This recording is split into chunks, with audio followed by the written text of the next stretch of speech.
Okay, so uh, if you've been following any of the latest consumer crazes, you've probably seen the headlines about Labubus, right? Oh, absolutely. I mean, lines stretching for blocks, people camping out, apparently. It's definitely not your usual concert ticket situation. No, not at all. These little figures, sometimes people call them cute, sometimes creepy, and they've really kicked off what, well, some are calling mass hysteria. Yeah, People doing almost anything, even some pretty questionable stuff, just to get, like, a bag charm.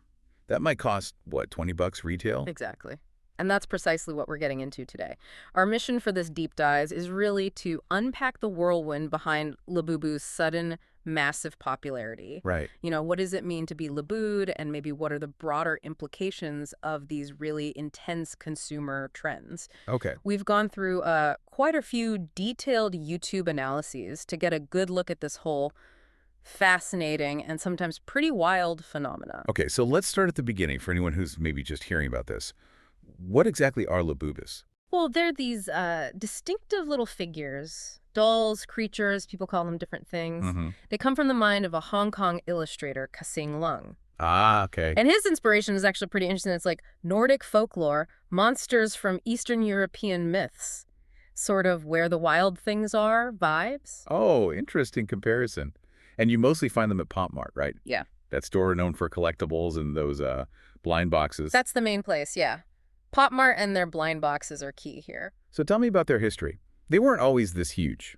No, not at all. It's quite interesting, actually. The first came out way back in 2015. 15, wow. Yeah, but they didn't really catch on immediately. Now, though, there's a whole range of stuff. Bigger toys, figurines.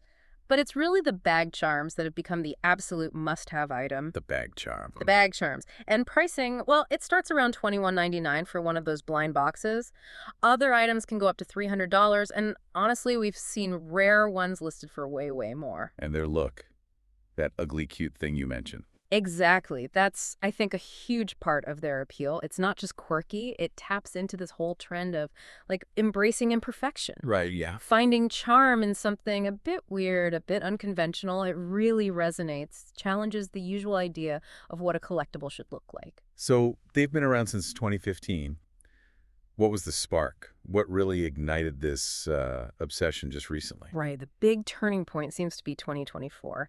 That's when Lisa from Blackpink, a global K-pop star, Yeah. she was seen with them, openly collecting them, putting them on her bag, and bam, suddenly everyone wanted one. Celebrity power. Totally. And then you saw other big names like Rihanna, Dua Lipa is also sporting them. That plus the explosion on TikTok. Ah, TikTok, of course. Yeah, creators doing unboxing videos, capturing that whole reveal moment. It just poured fuel on the fire. And it feeds itself, right? You watch one video. Exactly. You engage with just one Labubu video, and suddenly your whole feed is full of them. It creates this pipeline. Like, people go from, okay, I hate these things, to, okay, I kind of need one right now. That algorithm effect. And it worked wonders for Pop Mart financially. Huge success. We're talking $1.8 billion in revenue for them in 2024. Wow. And apparently $400 million of that was just from Labubu. The Pop Mart CEO's net worth reportedly jumped by $1.6 billion in a single day because of this boom. That is staggering. Just staggering. It shows how potent that mix of social media hype and, well, scarcity can be. Definitely. And speaking of scarcity, let's talk about the blind boxes. That seems like a huge, maybe even addictive part of it. Oh, for sure. It's a thrill of the unknown, right? It's like a little bit of gambling almost. Yeah. So for these bag charms, there are specific series people are after. Yes. Two main ones that are really driving the craze right now. First was the Macaron series. That's version 1. It dropped October 27th, 2023. Good. 7 characters in that one with names like Leech Berry, Sea Salt Coconut, Toffee Green Grape. Really colorful. Cute names. And then there's the secret one in that series, Chestnut Cocoa. Super hard to get. The chase item. Exactly. And then more recently, July 12th, 2024, they launched version 2, the Have a Seat series. Have a seat, okay. Also 7 characters, CC, Data, Q, names like that.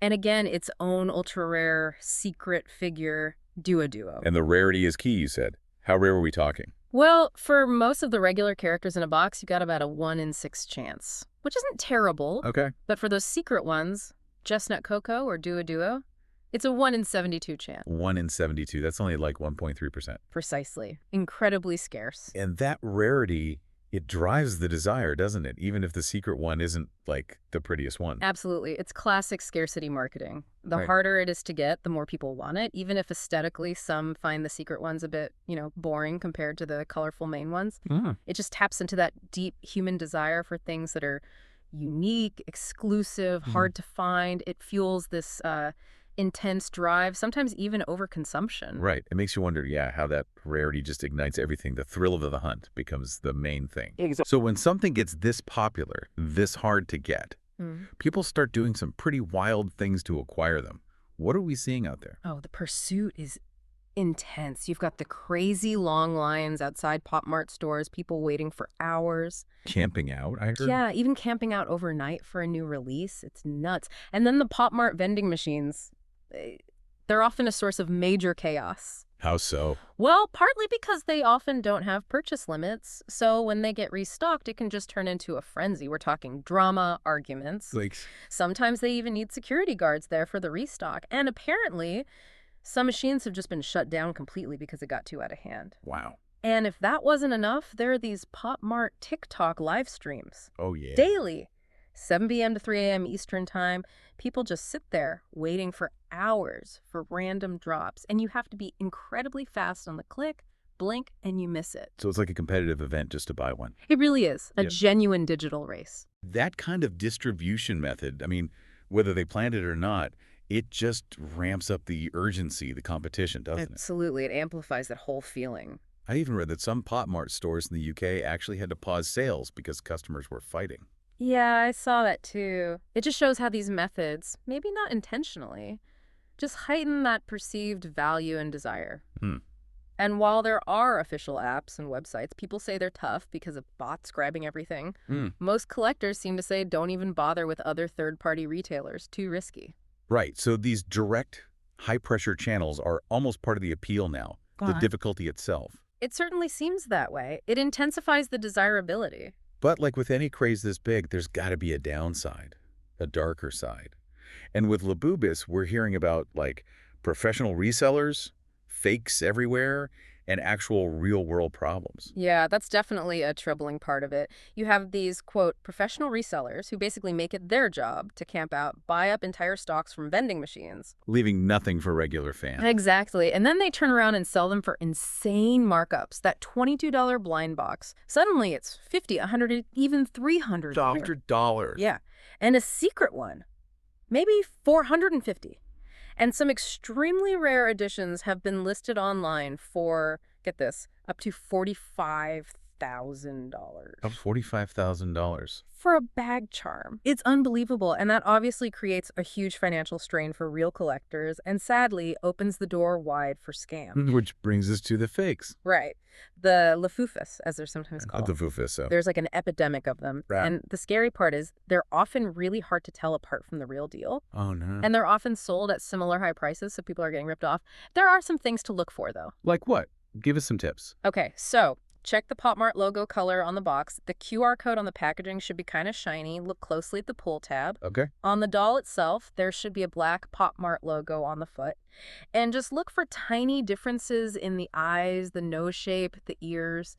But it's tricky. Man, that sounds stressful. It really is. This whole situation, the resellers, the fakes, it just ruins the hobby for a lot of genuine fans. Yeah. And if you zoom out, it points to this bigger issue of scarcity-driven consumerism getting kind of dangerous. We're talking actual physical fights in malls. That's over Labubus. Yeah, physical fights, verbal fights, even theft. People have reported having Labubus cut right off their bags. No way. Or people breaking into cars to steal them. It's gotten so bad that some owners are apparently afraid to even display them publicly anymore. Wait, cutting them off bags, breaking into cars. That's moved way beyond a simple craze. That's genuinely alarming. It really is. It shows how quickly this kind of passion can turn into something quite negative, even dangerous in the real world. Yeah. And beyond just the collecting aspect, this whole Labubu thing seems to be touching on bigger things, like overconsumption identity. Oh, definitely. You see some really extreme examples of purchasing, like people buying Labubus for their Labubus. What do you mean? Like tiny little backpacks for the dolls, custom outfits, miniature fake nails. I've even seen pictures of tiny car seats and scooters made for Labubus. Oh my goodness. Then influencers buying multiple like designer handbags just so they have one to match each of their Labubu charms. Wow. And you hear people rationalizing buying more and more, saying things like, oh, this one needs a friend, or I just have to complete the set. Right. The collector's mentality taken to an extreme. Exactly. It shows how these things become more than just collectibles. They're fashion statements, status symbols, tools for creating content and getting that social media validation. The line gets really blurry between genuine liking and just consuming because it's trendy. This pattern, though, it feels familiar, doesn't it? Yeah. We've seen this cycle before with other hot items. You're absolutely right. If you look back, you can see clear parallels with things like Beanie Babies, Oh yeah, Beanie Babies. Stanley tumblers more recently, Squishmallows. It's very likely that Labubus will follow that same path.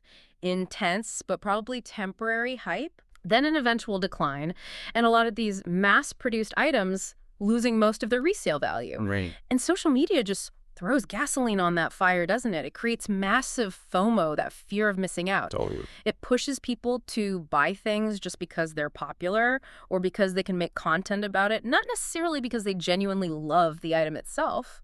And that can lead down a tricky path. For sure. It can easily slide into what some might call shopping addiction or emotional spending, where the buying isn't about the item, it's about the rush, the dopamine hit, maybe escaping something else. Yeah. But, we should also acknowledge there are different perspectives. Some people genuinely love these things. It's a fun hobby for them.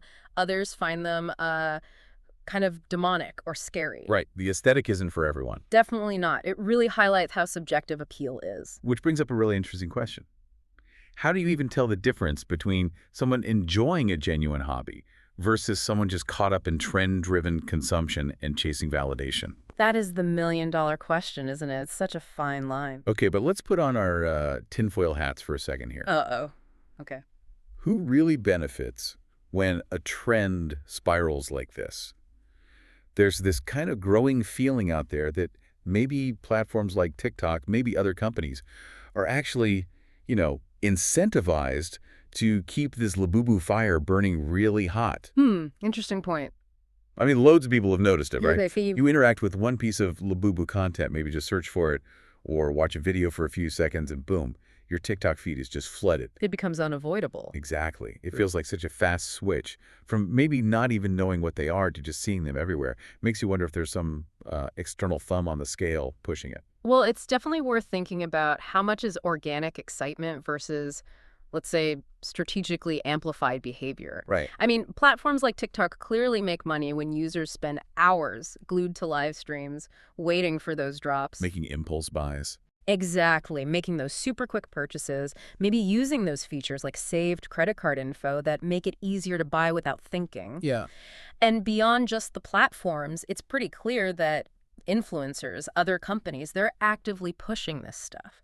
They profit from the hype, the consumption, maybe even the addictive nature of it. So it encourages us to be a bit more critical. Yeah, to really question how much our behavior is being shaped by algorithms and commercial interests versus just our own genuine wants and desires. Okay, so we've really dug into this Labubu thing from a lot of angles. Yeah. From, the artist's original vision and that quirky appeal they have, Yeah. all the way to the pretty extreme behavior, the resellers, the fakes, the ethical questions it raises. It's a lot. It really is. And while collecting can be super fun, a great hobby, it seems like the Labubu craze, at least for some people, has tipped over into something kind of, insane, maybe even unhealthy, affecting finances, causing actual fights. Yeah, it's crossed a line in some cases. It definitely makes you pause and think critically about our own consumption habits. Indeed. And I think that leaves us with a really important question to consider. What's that? How can we, as individuals, find that balance? How do we enjoy the fun of collecting, of participating in trends, but do it with mindfulness, with intentional choices, and maybe with a bit more respect for others, especially when these trends can blow up and cause so much chaos and honestly waste?